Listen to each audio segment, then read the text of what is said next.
Hello student, welcome back to my channel Samrat academy. Student, मेरा नाम आकाश। मेरे प्यारे बच्चे, क्लास 10th के लिए सबसे ज्यादा इंपॉर्टेंट वीडियो मेरे प्यारे बच्चों, ऑल सब्जेक्ट के मोस्ट इंपोर्टेंट टॉपिक बताने वाला हूं। पूरा का पूरा सभी महत्वपूर्ण टॉपिक आज की वीडियो में बताने वाला हूं। और आज वीडियो देखने पे आप लोगों का 600 नंबर पूरा का पूरा बिल्कुल पक्का हो जाएगा। सभी सब्जेक्ट के मोस्ट इंपोर्टेंट टॉपिक, जितने भी टॉपिक है सब कुछ बताने वाला हूं। और इस बार पूरा गारंटी के 2024 में आप लोगों को टॉपर बनाकर रहेंगे, मेरी 100% गारंटी है। उसी के अप्रोच से मैं तैयारी करा रहा हूं आप लोगों को। ऐसी वीडियो कहीं भी आप लोगों को नहीं मिलेगी। पूरे यूट्यूब पे आप लोग खोज लेना, कहीं पे भी ऐसी वीडियो आप लोगों को नहीं मिलेगी। पूरे किताब के मैं टॉपिक बताने वाला हूं, जितने मोस्ट इंपोर्टेंट टॉपिक है। और बस यही टॉपिक आप लोगों को तैयार करके 2024 बोर्ड एग्जाम में जाना है। और पूरा का पूरा आपको बताऊं कि 95% नंबर से आप लोगों का बिल्कुल कम आने वाला नहीं है इस बार। बस इन टॉपिकों को आपको तैयार करके जाना है मेरे प्यारे बच्चों। हिंदी का, इंग्लिश का, मैथ का और साइंस का और सोशल साइंस का, इन सभी के मोस्ट इंपोर्टेंट टॉपिक जितने भी हैं सब कुछ मैं आपको बताने वाला हूं। और सब में आप लोग 70 में कम से कम 70 नंबर करके आने वाले हो। 70 में 70 सब हर एक सब्जेक्ट में आप लोगों का क्लियर होगा। बस वीडियो को लाइक कर देना। सबसे पहले देखो, हम लोग इंग्लिश हिंदी की बात करेंगे, इंग्लिश की बात करेंगे, मैथ की बात करेंगे, साइंस की बात करेंगे, सोशल साइंस की, मतलब सभी के जितने भी मोस्ट इंपोर्टेंट टॉपिक है सब कुछ आज की वीडियो में देखने वाले हैं, पूरा कंप्लीट। इससे बाहर आप लोगों को क्वेश्चन आने वाला नहीं है। बस इतना ही तैयारी आप लोगों को, जितना भी समय बचा है बस इन्हीं टॉपिकों को तैयारी करके आप लोगों को जाना है। अगर 2024 में टॉपर बनना चाहते हो तो इन टॉपिकों को आप लोगों को मिस नहीं करना है। पूरा का पूरा इन टॉपिकों को तैयार करके जाना है। 100% आप लोगों के टॉपर में आप लोगों का नाम होगा। तो मेरे प्यारे बच्चों, वीडियो को लाइक कर देना। चैनल पे नया तो चैनल को जरूर सब्सक्राइब कर देना, ठीक है। इस वीडियो को शेयर करना है ताकि जितने भी फ्रेंड सबके पास ये वीडियो पहुंच पाए और सभी लोग इस बार अच्छे से अच्छे नंबर लेकर आए। चलिए वीडियो स्टार्ट करते हैं।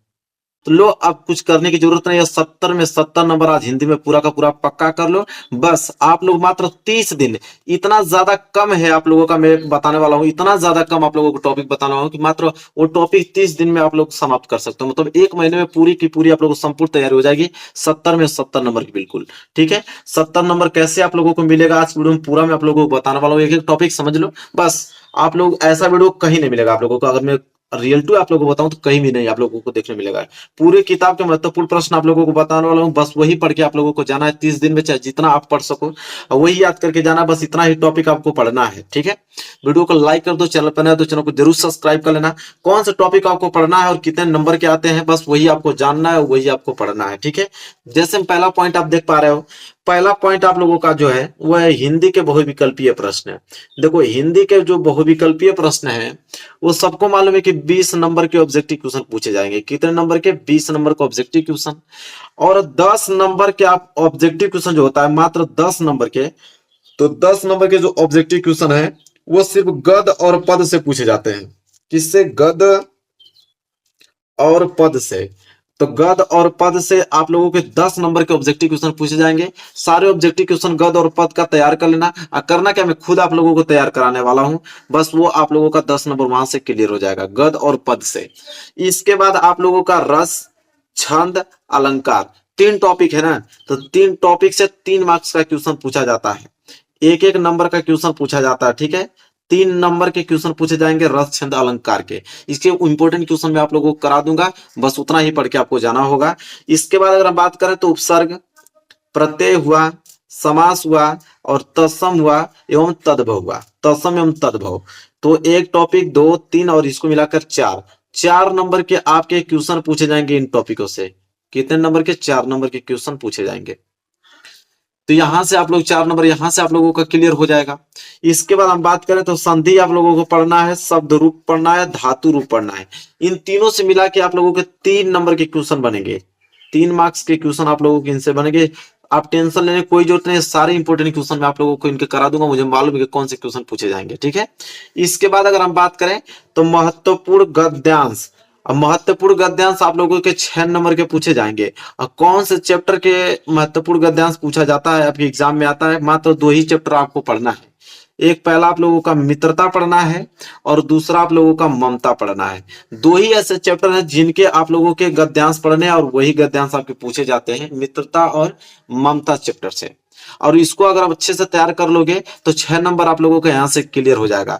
अब ज्यादा नहीं है आप लोगों का, अधिक से अधिक आप लोगों का 5 और 5 टोटल 10 ऐसे आप लोगों के गद्यांश है, अगर पढ़ लेते हो तो 6 नंबर बिल्कुल आप लोगों को क्लियर हो जाएगा। इसके बाद अगर हम बात करें पद्यांश, पद्यांश भी आप लोगों का महत्वपूर्ण पद्यांश, और ये भी आप लोगों का 6 नंबर का ही पूछा जाता है। जिस प्रकार गद्यांश आपका 6 नंबर का पूछा जाता है, पद्यांश भी आप लोगों का 6 नंबर का ही पूछा जाता है। कौन से चैप्टर से? तो धनुष भंग हुआ, एक भक्ति नीति हुआ, और एक तीसरा स्वदेश प्रेम। स्वदेश प्रेम से भी आप लोगों के 2023 में बहुत सारे पद्यांश देखने को मिला है, इसलिए मैं इसको इंक्लूड किया हूं स्वदेश प्रेम को। 3 ऐसे हैं, धनुष भंग, भक्ति नीति और स्वदेश प्रेम।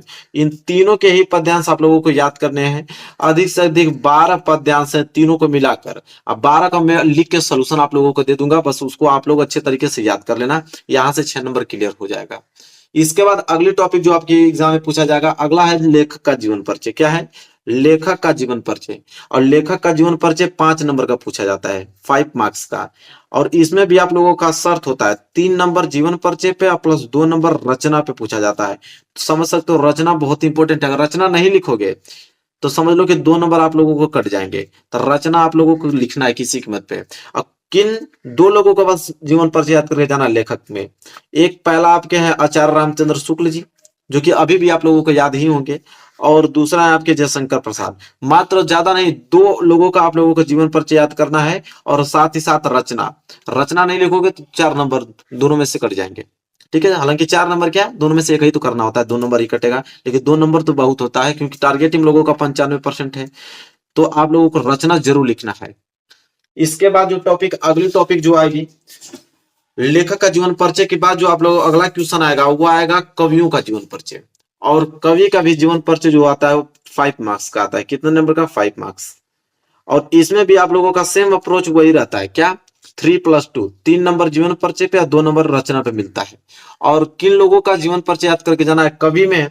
तो पहला आपका सूरदास जी हैं, और दूसरा जो है वो है आपके तुलसीदास, और तीसरा जो है महादेवी वर्मा। इन्हीं तीनों लोगों का पूछा जाता है, इन्हीं तीनों लोगों में से किसी एक का करना होता है, तीनों लोगों का नहीं, किसी एक का। और उनका रचना जरूर आप लोग याद कर लेना, ताकि 5 नंबर वहां से क्लियर हो पाए। ठीक है।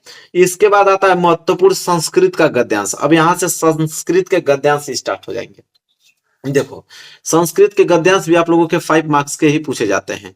ठीक है। संस्कृत के गद्यांश कौन से चैप्टर से याद करके जाना है? तो वाराणसी चैप्टर, दूसरा आपका वीरा विन पूजते, और तीसरा जो है वो जीवन चित्राणु। ये 3 ऐसे चैप्टर हैं, मात्र इन्हीं तीनों चैप्टर से आप लोगों का महत्वपूर्ण गद्यांश आता है, और 5 नंबर यहां से आप लोगों का क्लियर हो जाता है। ठीक है, कितना नंबर? 5 नंबर आप लोगों का क्लियर हो जाएगा बस इन टॉपिकों से।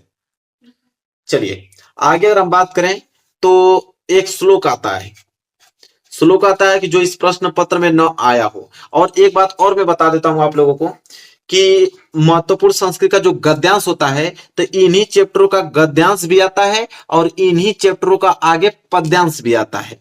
ठीक है, तो पद्यांश, और देखो पद्यांश भी आप लोगों का कितने नंबर का रहता है? 5 नंबर का। चैप्टर सेम वही होता है, चैप्टर आप लोगों का सेम यही रहता है तीनों, वाराणसी, वीरा विन पूजते, जीवन सूत्राणु। इसका गद्यांश भी 5 नंबर का, और इन्हीं चैप्टरों का पद्यांश भी आप लोगों का 5 नंबर का। मतलब कि टोटल 10 नंबर तैयार हो जाएंगे गद्यांश और पद्यांश से। समझे?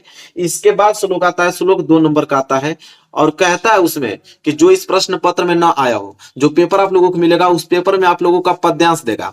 पद्यांश को इस श्लोक बोलते हैं। तो वो जो पद्यांश पेपर में दिया रहेगा वो आपको नहीं लिखना, कोई अलग से लिखना होगा। इसी तरह लिख के आता है कि जो इस प्रश्न पत्र में ना आया हो। तो 2 में बता देता हूं, यही 2 हर साल आपकी एग्जाम में लिखने के लिए आता है, और यही अधिकतर बच्चे लिखते हैं। सिंपल भी यही होता है कि बंधम मरणम वापी जयो वापी पराजय उभयत्र समो वीर वीर भाव ही वीरता। कितना छोटा सा टॉपिक है, आराम से तैयार कर लोगे। और दूसरा जो है वह है कि सर्वे भवन्ति सुखिनम सर्वे संतु निरामया सर्वे भद्राणि पश्यन्तु मां कश्चित् दुख भाग भावेत। ठीक है, ये दो हमने आप लोगों को बताया है श्लोक, जो हमने 2 बताया बस उसको आप लोग याद कर लीजिए। ठीक है, मात्र यही 2 आप लोगों को याद करने हैं, और दोनों में से एक ही लिखना होता है श्लोक। ठीक है, यहां तक क्लियर हुआ आप लोगों को। इसके बाद आता है प्रश्न उत्तर संस्कृत में दीजिए। ठीक है, यह भी जो आप लोगों का आता है, यह भी 2 नंबर का पूछा जाता है। ठीक है, संस्कृत में उत्तर देना होता है 2 नंबर का। 2 क्वेश्चन करने के लिए आता है 1-1 नंबर का। संस्कृत में ही प्रश्न रहेंगे, संस्कृत में ही उत्तर देना होता है। और वो भी मैं बता दूं आप लोगों के, तो वाराणसी चैप्टर जो है आप लोगों का, वाराणसी चैप्टर हुआ। इसके बाद अगर हम बात करें वीर बिन पूजते हुआ। ठीक है, इन चैप्टरों से अधिकतर आपको क्वेश्चन देखने को मिलेगा।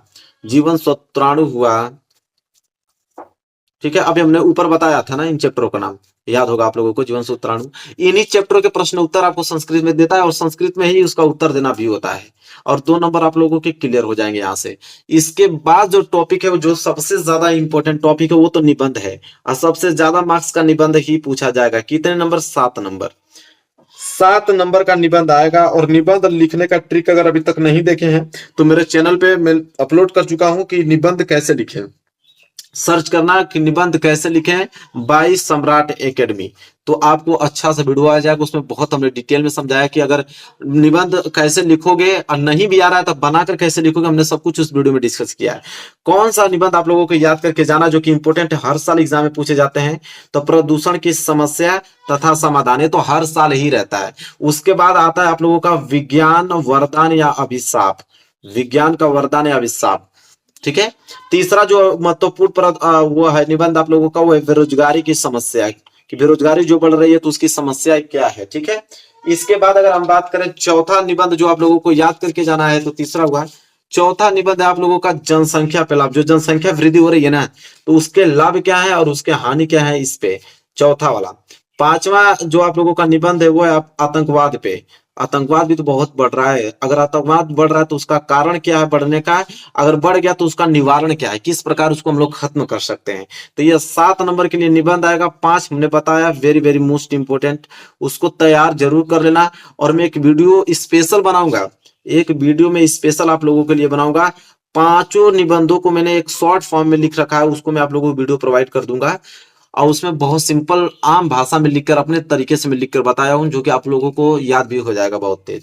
इसके बाद आता है खंड काव्य। क्या आता है? खंड काव्य। खंड काव्य जो मेरे प्यारे बच्चों है, वो आता है आप लोगों का 4 नंबर के लिए। खंड काव्य कितने नंबर के लिए? 4 नंबर के लिए खंड काव्य आता है। और खंड काव्य देखो, खंड काव्य इसलिए मैंने लिखा हूं क्योंकि ये डिस्ट्रिक्ट वाइज आता है, जिला वाइज, हर एक जिला का अलग अलग खंड काव्य होता है। तो अपने क्वेश्चन बैंक में या अपने बुक में देख लेना कि आप किस जिले से हो, तो आपको कौन सा खंड काव्य याद करना है, वही याद करके आप लोगों को एग्जाम में जाना है। ये नहीं कि सभी याद करने लगे, नहीं, अपने डिस्ट्रिक्ट वाइज देख लीजिएगा। फिर लास्ट में आप लोगों का पत्र लेखन आता है, और वो भी कितने मार्क्स का आता है? 4 मार्क्स का आता है पत्र लेखन, ठीक है। तो पत्र लेखन लिखने का ट्रिक भी मैं आप लोगों को बता दूंगा। ट्रिक क्या है पत्र लेखन का? उसका बस आगे का जो फ्रंट होता है बस वही याद कर लो, बाकी तो अपने से बनाकर ही अपना कंडीशन अपना समस्या बनाकर याद नहीं देता है।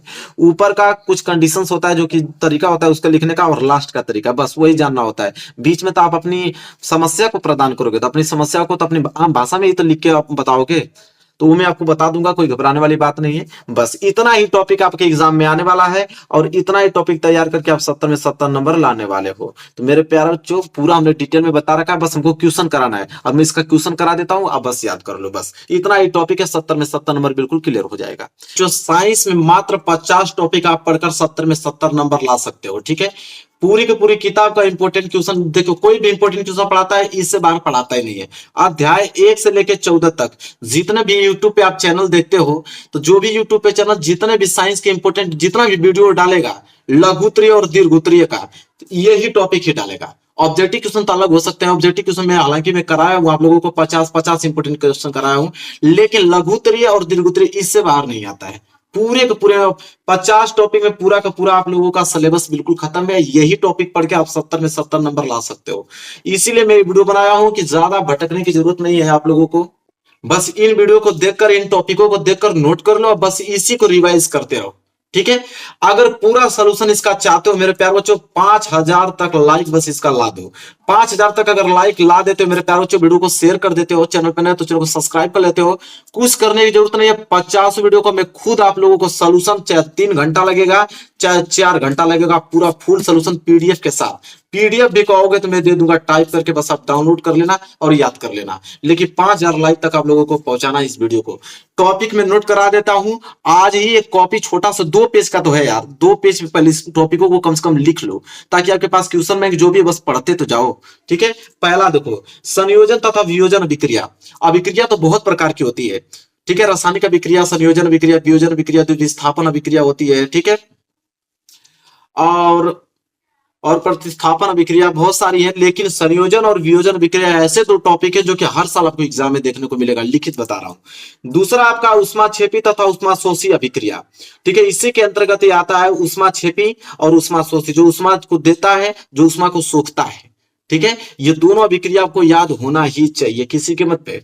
रिएक्शन के साथ, रिएक्शन भूलना मत, रिएक्शन आपको लिखना पड़ेगा।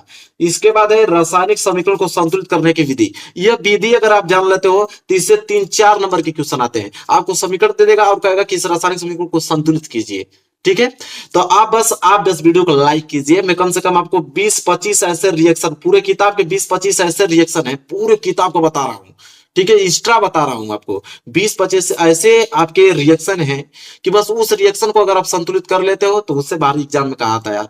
किताब का भी बता रहा हूं और प्रीवियस पेपर का भी बता रहा हूं, पूरा टोटल मिला के आपको बता रहा हूं। 20 या 25 ऐसे क्वेश्चन है संतुलित करने का, बस वही आपको हर साल पूछा जाता है, ठीक है। इसके बाद है, नोट कर लो, कॉपी बना लो पहले।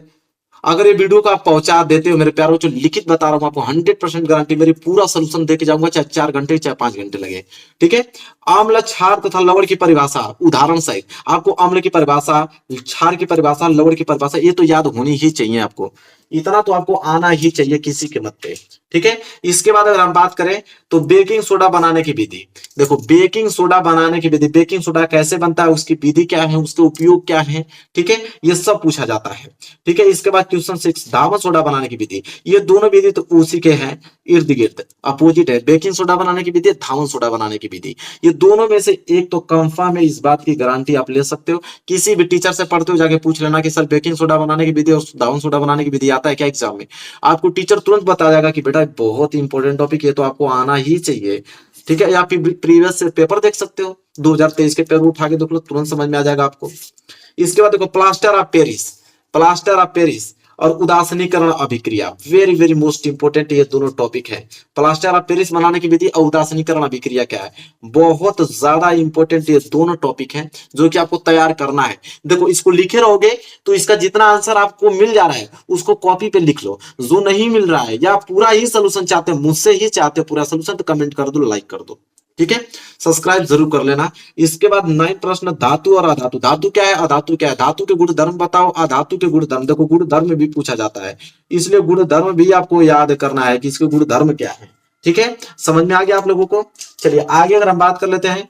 इसके बाद 10वां जो टॉपिक है वो विद्युत रासायनिक श्रेणी। अच्छा टॉपिक है, इंपोर्टेंट टॉपिक है, रासायनिक श्रेणी, विद्युत रासायनिक श्रेणी क्या है, ठीक है।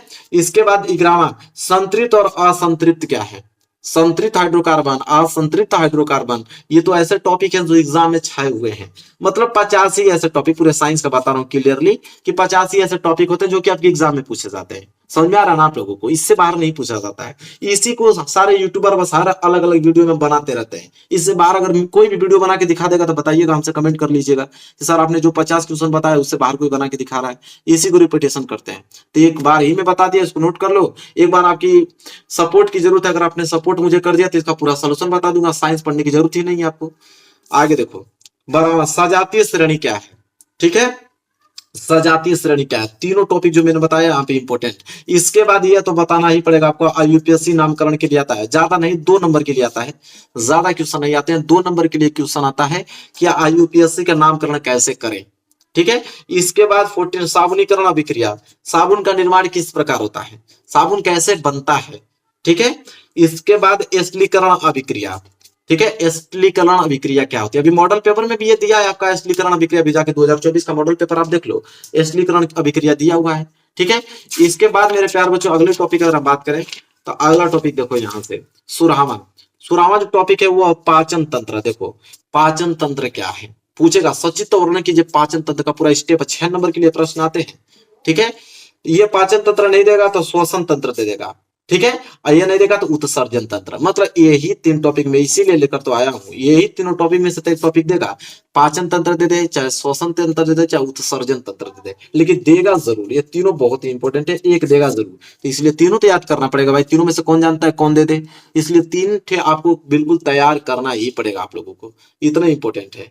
इसके बाद 2 टॉपिक इसमें आते हैं कंबाइंड, लैंगिक जनन और लैंगिक जनन, दोनों में से एक ही देगा, दोनों साथ कभी नहीं देता है, दोनों में से एक ही टॉपिक आपको देगा, या तो लैंगिक जनन पूछ ले या तो आपको अलैंगिक जनन पूछ ले।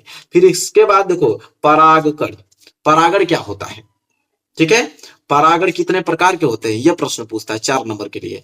इसके बाद ये चित्र वाला देखो, पुष्प की संरचना क्या है, पुष्प की संरचना क्या है, चित्र बनाने के लिए देगा 4 नंबर, सचित्र वर्णन करने के लिए बोलेगा पुष्प के कितने भाग होते हैं, आपको नाम लिख के बताना पड़ेगा, उसका चित्र बनाना पड़ेगा, ठीक है।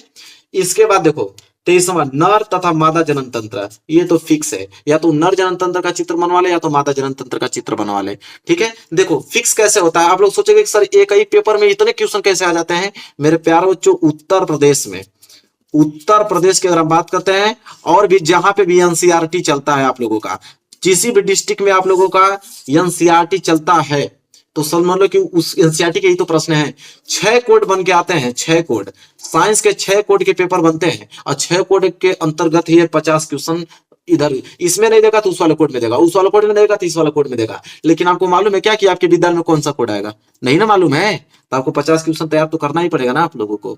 सारे बच्चे अलग अलग डिस्ट्रिक्ट से हैं, कौन जानता है कि इसके बच्चे में कौन सा कोड आ जाए तो कौन सा क्वेश्चन आ जाए, इसलिए 50 प्रश्न तैयार करना होगा आप लोगों को। तो नर तथा मादा जनन तंत्र, ठीक है। फिर 24 है डीएनए तथा आरएनए में अंतर, पूछता है ये भाई, और भी 4 नंबर के लिए पूछता है डीएनए तथा आरएनए में अंतर, क्लियर हुआ यहां तक। इसके बाद अगर हम बात करें आगे, तो 25वां है कि मेंडल के आनुवंशिकता के नियम, मेंडल जो नियम दिए थे आनुवंशिकता का, वो नियम पूछता है। इसके बाद 26वां की अगर हम बात करें तो एक संकर तथा द्विसंकर संकरण, इसमें से एक ही टॉपिक आता है, या तो इस प्रकार प्रश्न पूछ लेता है कि एक संकर तथा द्विसंकर संकरण में अंतर बताइए, या तो सिर्फ ये पूछता है कि एक संकर संकरण क्या है, या तो अलग पूछ लेगा कि द्विसंकर संकरण क्या है, अलग अलग, या तो अंतर पूछ देता है एक ही में। इसके बाद 27वां लिंग निर्धारण की प्रक्रिया क्या है, ठीक है, लिंग निर्धारण की प्रक्रिया क्या है, मॉडल पेपर में भी शायद यह प्रश्न आप लोगों को देखने को मिलेगा 2024 वाला जो दिया हुआ है। इसके बाद है मानव मस्तिष्क का चित्र पूछ लेता है, बहुत रेयर केस में आता है, भी बता देता हूं, लेकिन आप इसको याद कर लेना, बहुत कम ही देता है मानव मस्तिष्क का, लेकिन ये आपको दे देता है तंत्रिका तंत्र वाला, ये तो आप लोगों का फिक्स कर देता है। लेकिन मानव मस्तिष्क का बहुत सारे डिस्ट्रिक्ट में आता है, ठीक है, मैंने बहुत नोटिस किया तब ये प्रश्न बनाया, देखा है, एनालिसिस किया तब ये प्रश्न आप लोगों को बता रहा हूं। इसके बाद मेरे प्यारे बच्चों आगे अगर हम बात करें, तो अगला आप लोगों का है प्रकाश का परावर्तन। अब देखो यहां से आप लोगों का फिजिक्स स्टार्ट हो गया, तो भाई प्रकाश का परावर्तन सबको मालूम है कि प्रकाश का परावर्तन तथा अपवर्तन, या नोट भी कर लो अपवर्तन, ये दोनों में से तो दोनों टॉपिक फिक्स है, एक टॉपिक तो देगा ही देगा कि प्रकाश के परावर्तन या अपवर्तन क्या है, उसके नियम क्या है, ठीक है। 31वां अवतल तथा उत्तल दर्पण से प्रतिबिंब, ये तो भर भर के प्रश्न बनेंगे।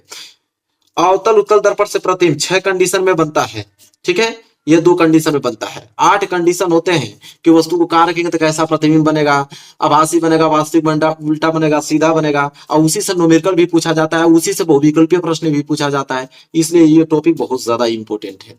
इसके बाद 32वां है प्रकाश का अपवर्तन। देखो प्रकाश का परिवर्तन, इधर देखो अपवर्तन आ गया, दोनों साथ ही में लिखा था, देखो आ गया कि नहीं, मैं जानता हूं भाई कि कौन सी चीज आने वाला है, आगे से कंफर्म मुझे मालूम है सारी चीजें।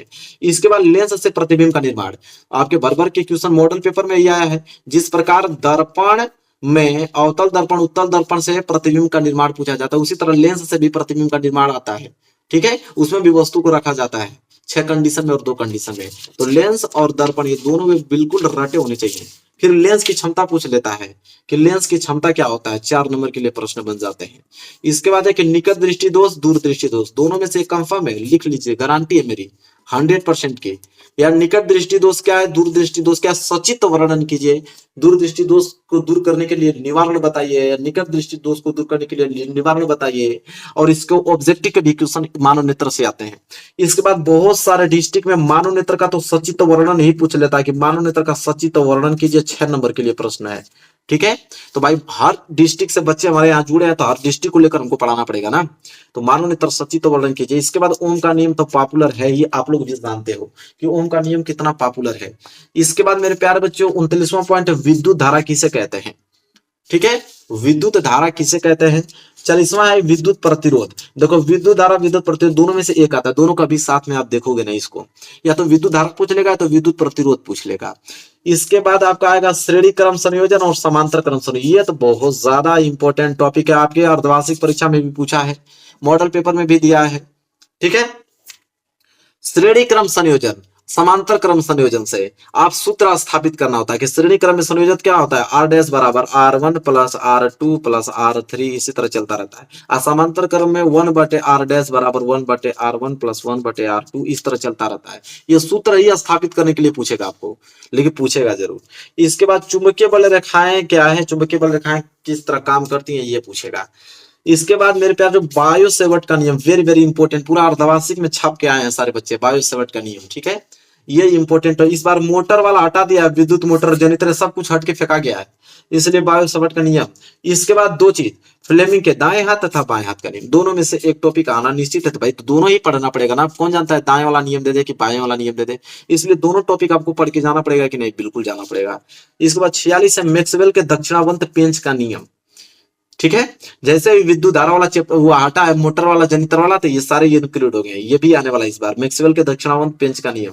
इसके बाद 27वां विद्युत धारा के चुंबकीय प्रभाव, विद्युत धारा के चुंबकीय प्रभाव। इसके बाद 48वां फैराडे का नियम, कि फैराडे का नियम क्या है, सब कुछ बता दूंगा, बस आप लाइक तो करो। 5000 तक लाइक, बच्चे बहुत हमारे चैनल पे हैं, सब लोग कर देंगे, ठीक है, मैं सलूशन बता दूंगा। फिर है ओजोन, पर्यावरण में आ गया, ओजोन का परत का अपक्षय, ऊर्जा का स्रोत। पर्यावरण में ये दो ऐसे टॉपिक है कि दोनों ही हर साल आप मतलब इतिहास में देख सकते हो, मैं तो बहुत पेपर देखता रहता हूँ, हर एक सत्र का देखता हूँ। ओजोन परत का अपक्षय और ऊर्जा के स्रोत, ये दो टॉपिक हमेशा आपको पर्यावरण से मिलेंगे, 4 नंबर के लिए हमेशा मिलेंगे। तो ये दोनों टॉपिक आपको तैयार करके जाना है। 50 टॉपिक हमने बताया ना, बस यही तो है पूरे साइंस का, 50 टॉपिक आपको तैयार करके जाना है, इसके बाद साइंस बाहर नहीं आता है। तो सभी महत्वपूर्ण टॉपिक आज की वीडियो में बताने वाले, वो अध्याय 1 से लेके 22 तक। यूट्यूब पे जितने चैनल हैं सबको चैनल को सर्च कर कर देख लो, और जितने भी उन्होंने सामाजिक विज्ञान का इंपॉर्टेंट क्वेश्चन बताया होगा सबका वीडियो देख लेना। अगर इसमें से एक भी क्वेश्चन अगर उससे बाहर बता देंगे तो कहिएगा, यही क्वेश्चन बार बार रिपीटेशन करते हैं। तो मैं कहा कि क्यों ना एक साथ ही सारे इंपॉर्टेंट क्वेश्चन आपको बता दूं। वीडियो को लाइक कर देना, अगर अच्छा सा लाइक कर देते हो तो मैं इस वीडियो का सोल्यूशन भी आप लोगों को सारे क्वेश्चन से कई वीडियो में बता दूंगा। 1 घंटे 1.5 घंटे यही तो लगेंगे, लेकिन आप लोगों का नंबर 70 में 70 बिल्कुल पक्का करा दूंगा। और देखो साइंस का भी मैंने बताया है 50 क्वेश्चन, उसका जल्द वीडियो आने वाले, टेंशन लेने की जरूरत नहीं है, जल्द वीडियो उसकी आने वाली है, कम से कम 3 घंटे की वीडियो बनने वाली है। और इसी तरह इसका भी बनेगा, तो पहले नोट कर लो, इन क्वेश्चनों को नोट कर लो, जहां से खोजना है खोज लो, अन्यथा मैं तो सोल्यूशन इसका दूंगा ही, लेकिन पहले नोट्स बना लो इसका। तो वीडियो को जरूर लाइक करना, चैनल पे नए हो तो चैनल को जरूर सब्सक्राइब कर लेना। पहला प्रश्न देखो, जर्मनी का एकीकरण, ज्यादा मैं आप लोगों को समय नष्ट नहीं करूंगा, बहुत कम समय में इस सारे टॉपिक आपको बता देता हूं। जर्मनी का एकीकरण एक ऐसा टॉपिक है जो सबसे ज्यादा इंपॉर्टेंट है, पूछेगा कि जर्मनी का एकीकरण संक्षेप में बताइए, ठीक है। दूसरा अगर हम बात करें तो 1789 फ्रांसीसी क्रांति का कारण और प्रभाव, जब 1789 में फ्रांस की क्रांति हुई थी तो उस समय क्या, उसके क्या कारण थे क्रांति होने के, और उसका क्या प्रभाव पड़ा, ये बताना है आप लोगों को, बहुत इंपॉर्टेंट टॉपिक है, ठीक है।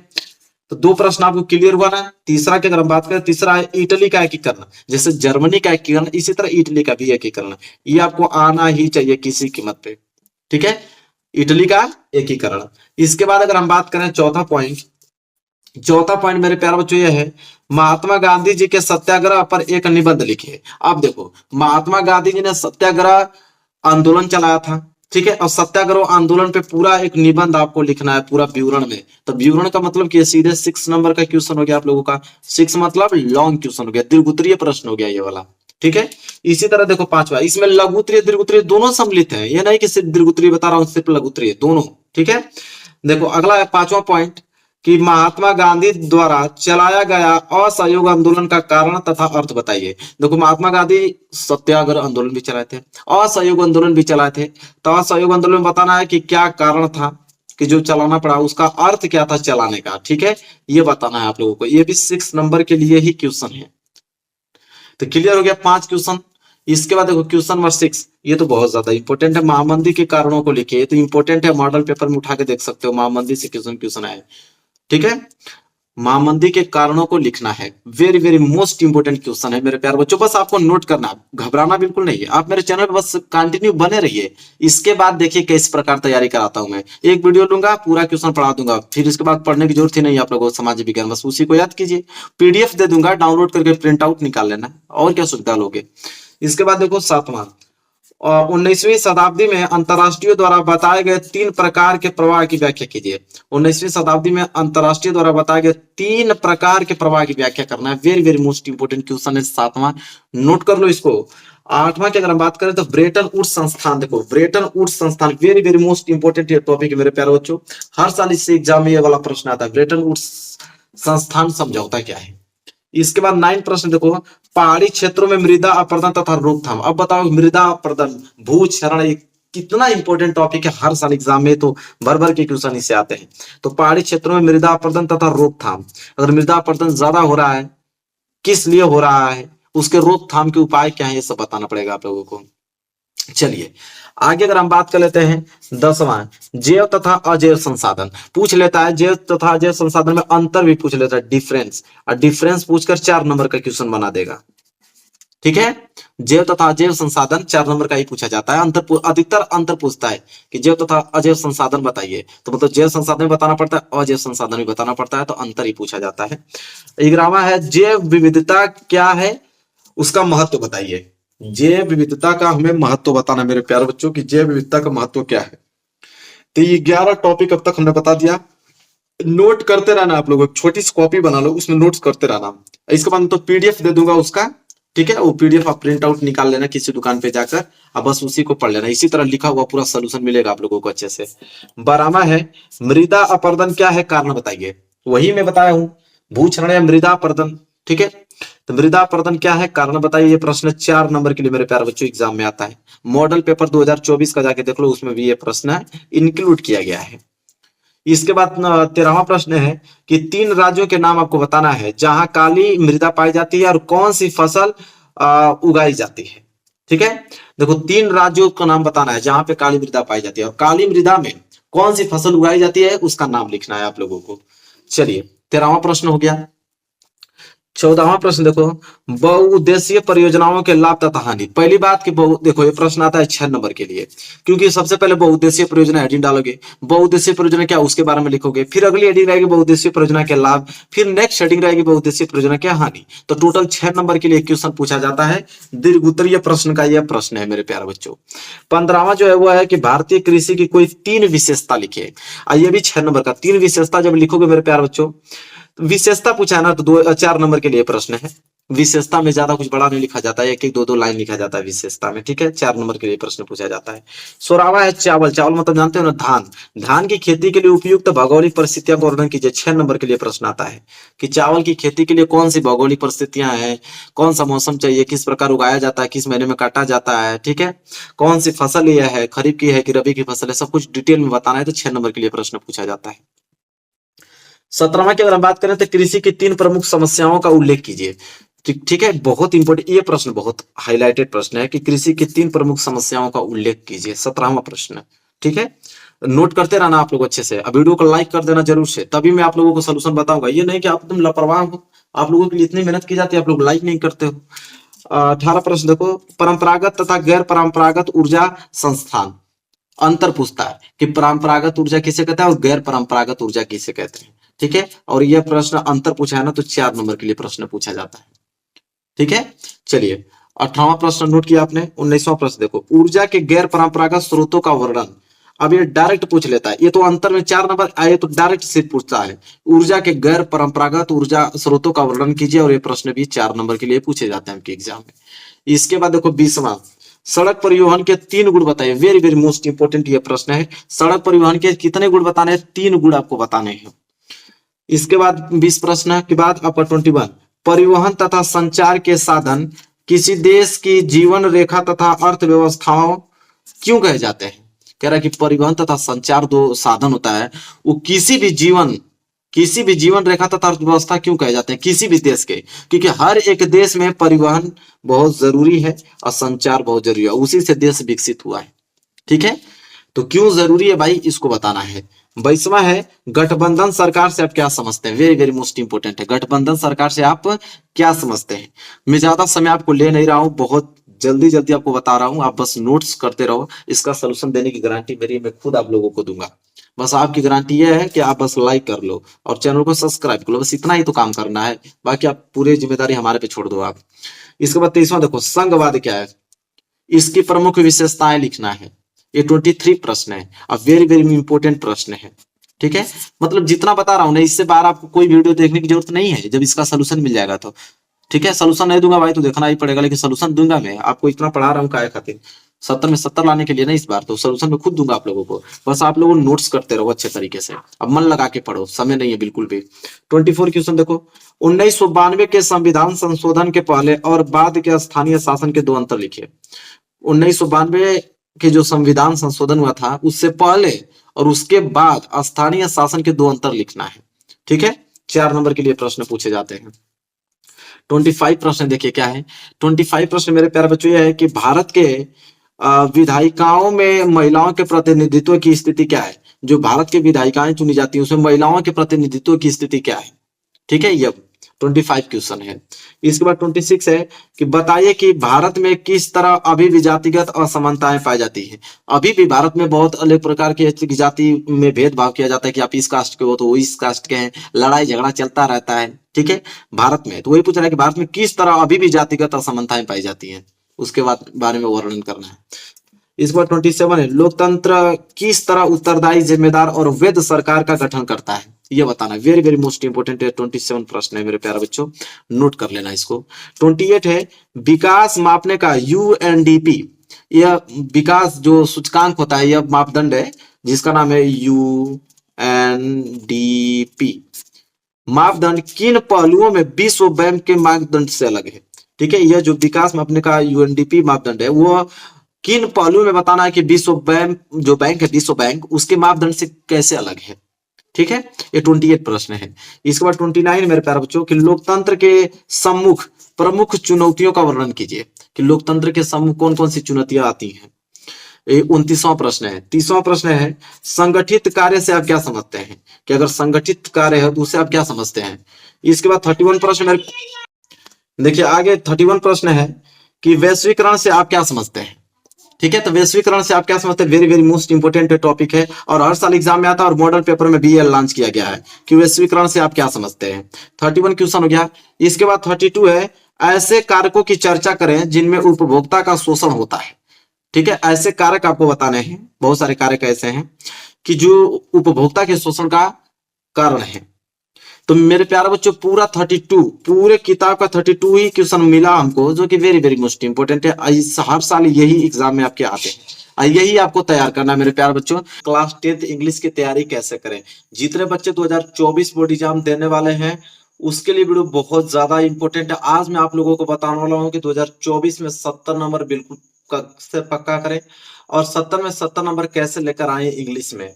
ठीक है, आज वीडियो में बताऊंगा पेपर कैसा आएगा आप लोगों का, और साथ ही साथ क्या क्या इंग्लिश में पढ़ोगे कि 2024 में आप लोगों का 70 में 70 नंबर बिल्कुल क्लियर हो जाएगा और 70 नंबर बिल्कुल पक्का होगा आप लोगों का इस बार 2024 में। बस आप लोग वीडियो को पूरा देखना। सबसे बात यह बड़ी बात होती है कि कोई लड़का जान ही नहीं पाता है कि इंग्लिश में उसको पढ़ना क्या है और क्वेश्चन कहाँ से आते हैं और कितने मार्क्स के आते हैं और कौन से चैप्टर मोस्ट इंपोर्टेंट होते हैं जिनको हमें पढ़ना है, इसलिए वो इंग्लिश में नंबर नहीं उठा पाते। और बाकी सब्जेक्ट में उनको सब कुछ मालूम रहता है और बहुत सारे यूट्यूबर बताते भी हैं, लेकिन इंग्लिश वाला पोर्शन बहुत सारे लोग उसको क्लियर नहीं कर पाते हैं। आज की वीडियो में, आज वीडियो देखने के बाद इंग्लिश में पूरा आपका माइंड शार्प हो जाएगा, माइंड आपका सेट हो जाएगा किस प्रकार हमें इंग्लिश की तैयारी करनी है और किस प्रकार हमें 70 में 70 नंबर की तैयारी करनी है और किस प्रकार हमें पढ़ना है। तो मेरे प्यार बच्चों वीडियो को लाइक कर दो, चैनल को अभी तक सब्सक्राइब नहीं किया तो सब्सक्राइब कर लेना। सबसे पहले मेरे प्यार बच्चों आता है आपका सेक्शन ए रीडिंग का पार्ट। अब ध्यान से समझना एक एक पॉइंट। देखो सेक्शन ए जो रीडिंग का पार्ट होता है उसमें क्या होता है कि पहला जो पॉइंट आता है उसे क्वेश्चन होता है कि 1 short unseen passage followed by 3 MCQ. कह रहा है कि एक आपको अनसीन पैसेज देगा शॉर्ट, एक छोटा सा, देखो एक छोटा सा आपको अनसीन पैसेज देगा और उस अनसीन पैसेज से नीचे 3 क्वेश्चन एमसीक्यू के रहेंगे, मल्टीपल चॉइस क्वेश्चन। ठीक है, 3 क्वेश्चन आपके एमसीक्यू से रहेंगे। और एक और बात बताऊं मैं कि सेक्शन ए रीडिंग के जो पार्ट होता है इससे एग्जाम में 10 मार्क्स के क्वेश्चन आते हैं। कितने मार्क के 10 आते हैं? 10 मार्क के क्वेश्चन आते हैं, 10 अंक के प्रश्न पूछे जाते हैं। ठीक है, तो 3 नंबर तो यहां से पूछे जाते हैं अनसीन पैसेज से जो कि मल्टीपल चॉइस क्वेश्चन होता है, और एक आता है रीडिंग के पार्ट से, one unseen passage followed by three very short answer type question. ठीक है, कह रहा है कि एक और अनसीन पैसेज देगा, लेकिन वो मल्टीपल चॉइस क्वेश्चन नहीं रहेगा, उसका आंसर आपको लिखना पड़ेगा। देखो, पहला क्वेश्चन, दूसरा क्वेश्चन, तीसरा क्वेश्चन, तीन क्वेश्चन, और उसी में एक क्वेश्चन पूछता है कि and one vocabulary based question. Vocabulary based question एक आता है, चौथा क्वेश्चन, जो कि 1 नंबर का होता है। अब देखो, यहाँ पे जो 3 क्वेश्चन है, आगे के 3 क्वेश्चन, ये सभी 2-2 नंबर के हैं। ये भी 2 नंबर का, ये भी 2 नंबर का, ये भी 2 नंबर का। और जो वेकेबुलरी बेस्ड क्वेश्चन है, वो जो पूछा जाता है वो 1 नंबर का पूछा जाता है। तो टोटल 7 नंबर के क्वेश्चन पूछे जाते हैं, जिसका आपको आंसर लिखना होता है। एमसीक्यू क्वेश्चन नहीं, एमसीक्यू तो ये पहले वाला में पूछा जाता है, इसमें आप लोगों को आंसर लिखना पड़ता है उसका, और 7 नंबर क्लियर हो जाता है। ये दोनों अनसीन पैसेज के ही पार्ट हैं। तो देखो, 7 और 3, 10 नंबर क्लियर हो गया कि नहीं, बिल्कुल आप लोगों का। तो याद रखना कि अनसीन पैसेज 2 आते हैं। एक अनसीन पैसेज आता है, उसमें 3 क्वेश्चन बहुविकल्पीय रहेंगे, ऑब्जेक्टिव मल्टीपल चॉइस क्वेश्चन। और एक अनसीन पैसेज आता है जिसमें 4 क्वेश्चन होते हैं, और 3 क्वेश्चन 2-2 नंबर के होते हैं, और एक क्वेश्चन 1 नंबर का होता है। टोटल 7 नंबर के क्वेश्चन आते हैं, उनका आंसर हमें लिखना पड़ता है उन्हीं अनसीन पैसेज में से। ठीक है, 10 नंबर क्लियर हो गया कि नहीं यहाँ तक? तो इतना तो दिमाग में आपका फिट हुआ ना, कि मुझे सबसे पहले 2 अनसीन पैसेज तैयार करने ही करने हैं किसी कीमत पे। क्लियर हो गया? इसके बाद आता है यहाँ पे सेक्शन बी, राइटिंग स्किल का। और सेक्शन बी भी आप लोगों को कितने नंबर का? 10 मार्क्स का ही क्वेश्चन पूछा जाता है। 10 नंबर का क्वेश्चन पूछा जाएगा आप लोगों का सेक्शन बी से। अब 10 नंबर क्वेश्चन कहाँ से बनते हैं? तो सबसे पहले देखो, एक लेटर या एप्लीकेशन आएगा, दोनों साथ में ही आता है। या तो आप लेटर कर सकते हो, या तो आप एप्लीकेशन कर सकते हो। और लेटर और एप्लीकेशन जो पूछा जाता है, वो 4 नंबर के लिए पूछा जाता है।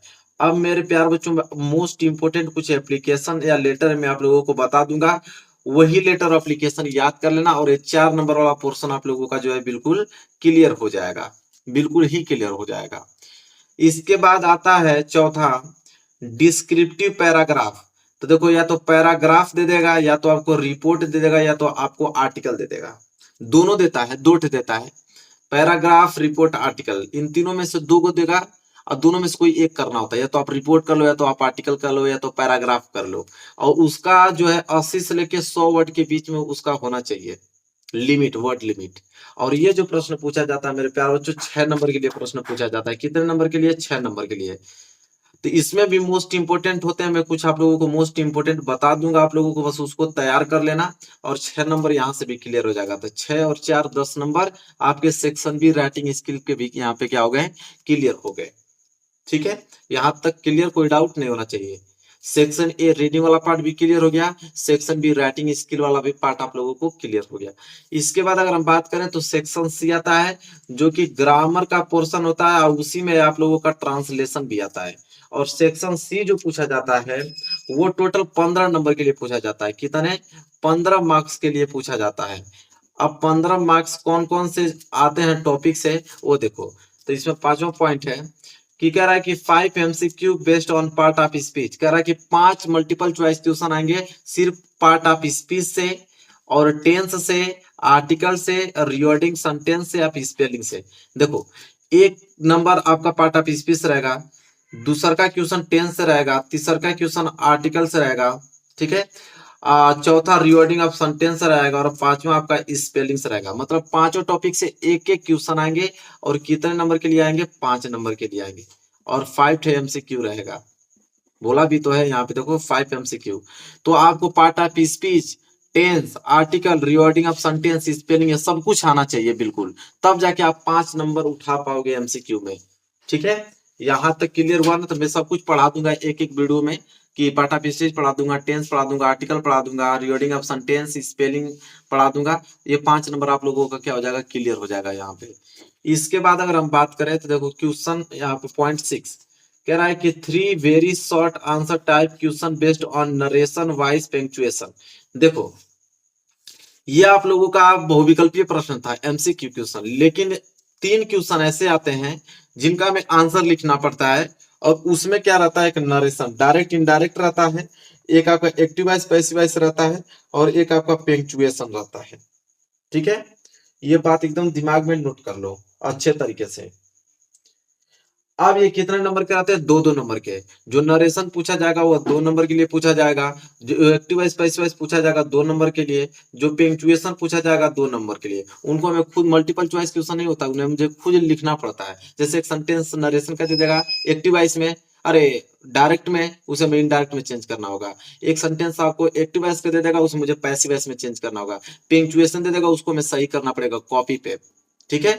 इसके बाद 7वां प्रश्न है कि translation of the short passage from Hindi to English.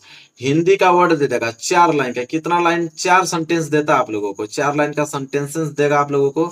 उसको हमें इंग्लिश में कन्वर्ट करना होगा और 4 नंबर के लिए प्रश्न पूछा जाता है। तो 6 4 10 और उधर 5 नंबर का 15 नंबर क्लियर हो गया कि नहीं बिल्कुल आप लोगों का। तो 15 नंबर आप लोग यहां से उठा पाओगे ग्रामर इन ट्रांसलेशन से, सेक्शन सी से। इसके बाद आप लोगों का लास्ट आता है सेक्शन डी, जो कि लिटरेचर का पार्ट होता है। लिटरेचर 3 भागों में बटा होता है, एक प्रोज में, एक पोएट्री में, एक सप्लीमेंट्री रीडर में बटा होता है। ठीक है। तो चलो देखते हैं, लिटरेचर 4 भाग में बटा होता है। पहला होता है प्रोज में। देखो प्रोज से कौन कौन से क्वेश्चन आएंगे। और प्रोज के चैप्टर आपको मालूम है ना कि प्रोज के कितने चैप्टर है? टोटल 9 चैप्टर है प्रोज के।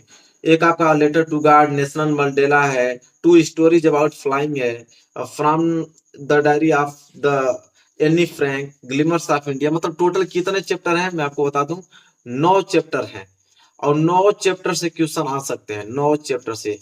अब उन्हीं 9 चैप्टर से कुछ इंपोर्टेंट क्वेश्चन जो कि आपको बताना पड़ेगा। अब देखो प्रोज से कैसे कैसे क्वेश्चन पूछे जाते हैं। तो प्रोज से मेरे प्यारे बच्चों क्वेश्चन पूछे जाते हैं। 8वां point, 2 MCQ based on the extract. ठीक है। देखो स्ट्रक्ट जानते हो ना, पोयम का स्ट्रक्ट देगा। ठीक है। 4 लाइन का पोयम आपको दे देगा। उसके नीचे 2 क्वेश्चन MCQ का पूछेगा। ठीक है। मल्टीपल चॉइस क्वेश्चन, उसका आंसर देना पड़ेगा। 2 क्वेश्चन कितने नंबर का होता है मेरे प्यारे बच्चों? एक और मैं बताऊं कि जो यहाँ पे सेक्शन डी लिटरेचर का पार्ट होता है, वो टोटल 35 नंबर का पूछा जाता है, सब मिलाकर 35 नंबर। देखो 35 नंबर कहाँ से पूछा जाता है। तो पहली बात तो 2 MCQ बेस्ड स्टेट पूछेगा। ठीक है। कितने नंबर के लिए? 2 नंबर के। 2 ऑब्जेक्टिव क्वेश्चन पूछेगा 2 नंबर के लिए। ठीक है। 4 लाइन का पोएम दे देगा, उसके नीचे 2 ऑब्जेक्टिव दे देगा, उसी में से उसका आंसर बताना होता है। इसके बाद 9, 3 MCQ बेस्ड ऑन लेसन। आपके चैप्टर से जो प्रोज चैप्टर है, लेटर टू गॉड हुआ आपका, आपके बहुत सारे 9 चैप्टर है। उन 9 चैप्टरों में से आपको 3 मल्टीपल चॉइस क्वेश्चन पूछेगा। कितने नंबर के लिए? 3 नंबर के। तो उन चैप्टरों के मल्टीपल चॉइस क्वेश्चन भी आपको याद करने हैं, मैं आपको बता दूंगा, सब कुछ तैयारी करा दूंगा। इसके बाद कहता है कि 2 short answer type question in about 30 to 40 word. ठीक है। कह रहा है कि 2 आपको शॉर्ट आंसर देता है। ठीक है। 2 answer type question in about 60 to 40 word. आप देखो इसको समझने के प्रयास करो। 2 क्वेश्चन आपको शॉर्ट टाइप क्वेश्चन करना होगा, जिसका वर्ड हम लोग 30 और 40 वर्ड में लिखते हैं। और एक प्रश्न 3 नंबर का रहेगा, तो 2 प्रश्न पूछा है तो 6 नंबर यहाँ से क्लियर हो जाएगा। अब मोस्ट इंपोर्टेंट मैं आप लोगों को शॉर्ट आंसर बता दूंगा कि कौन कौन से इंपोर्टेंट क्वेश्चन होते हैं।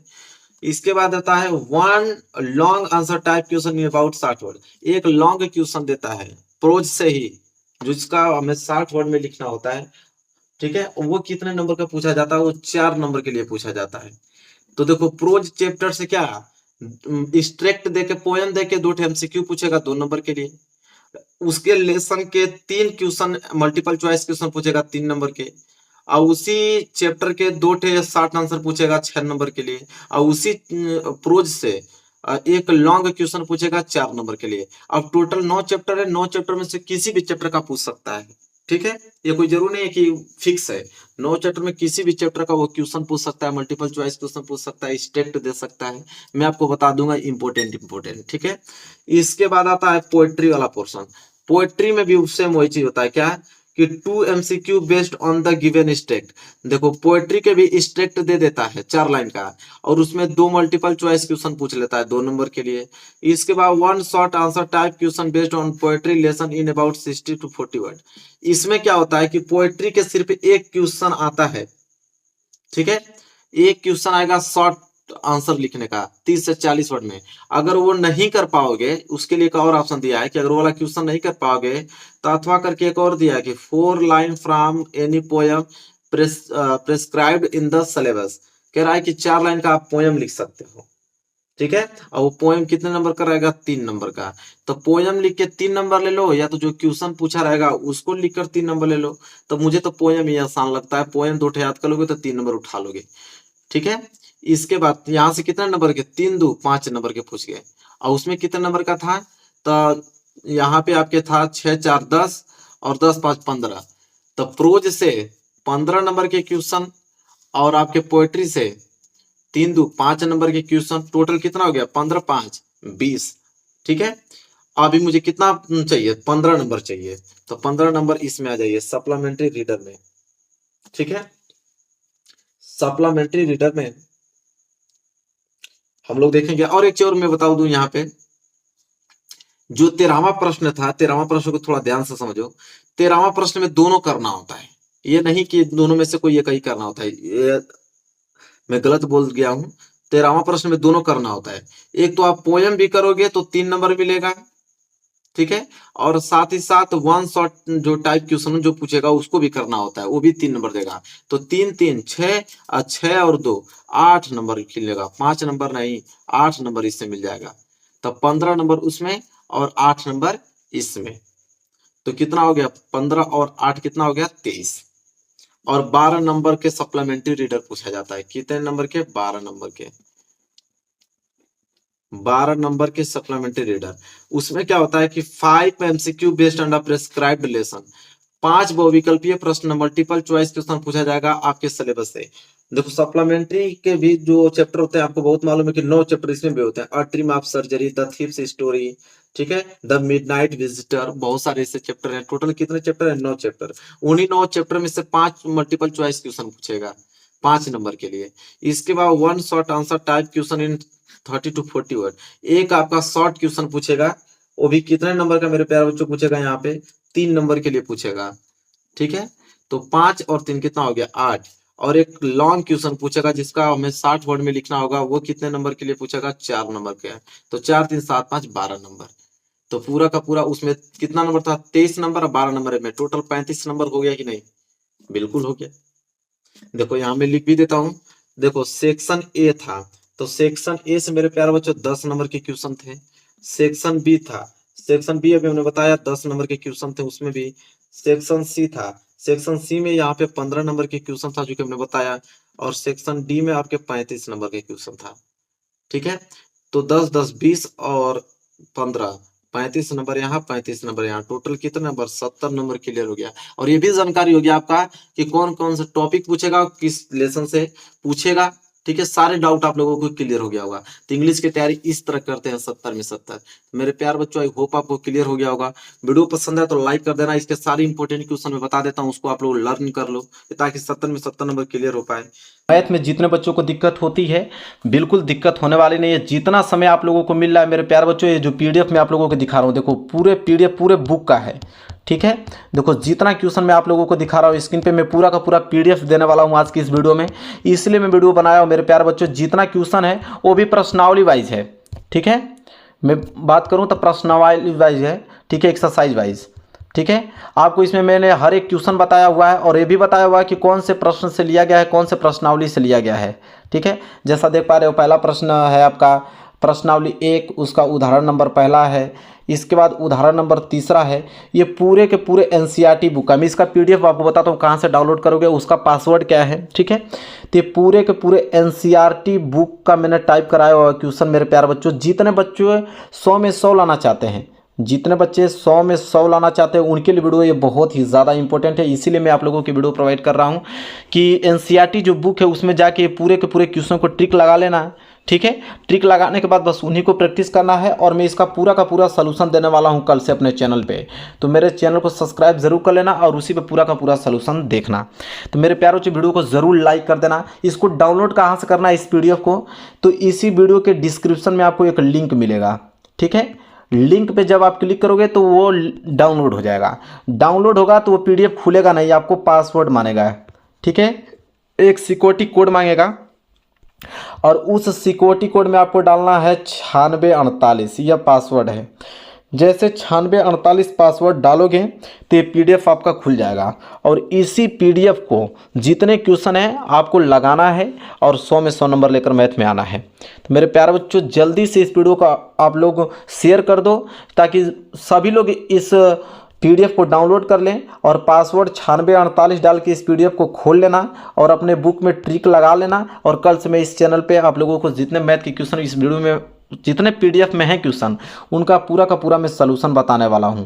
ठीक है, तो मेरे प्यारे बच्चों छोटा वीडियो है सूचना के माध्यम से, पीडीएफ जल्दी से डाउनलोड कर लो और उसको ट्रिक लगा लेना अपने बुक पे और यही सारे क्वेश्चन हम लोग सॉल्व करके जाएंगे, पूरे 100 में 100 नंबर लेकर आने वाले हैं। ठीक है, बहुत सारे चैनल पे आप लोगों को मिलेगा कि मैथ की तैयारी ऐसे करो, कोई मतलब नहीं है। मैथ में 100 में 100 नंबर तभी आएगा जब सारे क्वेश्चन को आप लगा कर आओगे। ठीक है, तो मैं पूरा का पूरा क्वेश्चन ही ले लिया हूँ, इससे बाहर एक भी प्रश्न जाएगा नहीं। ठीक है, पूरे बुक का है, ये टॉपर के स्ट्रेटेजी में बता रहा हूँ। जैसे टॉपर पढ़ के 100 में 100 नंबर लाते हैं तो इतने सारे क्वेश्चन पढ़ते हैं तब जाके 100 में 100 नंबर आता है। ठीक है, तो आपको इन्हीं क्वेश्चन को मैं सॉल्व कराऊंगा पेपर तक, इन्हीं क्वेश्चनों को सॉल्व करके आपको एग्जाम में जाना है।